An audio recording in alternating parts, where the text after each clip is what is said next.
How to see your card number on the Wells Fargo app. Hey everyone, and welcome back to the channel. In today's tutorial I show you how to view your card number directly on the Wells Fargo app, so let's get started. First, open the Wells Fargo app on your mobile device. If you haven't downloaded it yet, you can find it in the App Store or Google Play Store. Next, log in using your username and password, so make sure you have your two-factor authentication set up for extra security. Once you're logged in, you'll see your account dashboard. Tap on the account that's linked to the card you want to view, and this will take you to your account details.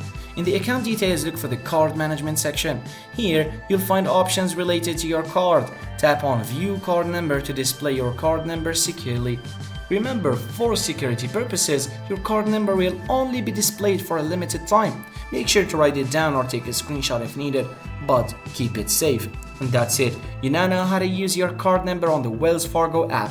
If you found this tutorial helpful, please give it a thumbs up and subscribe. Thanks for watching.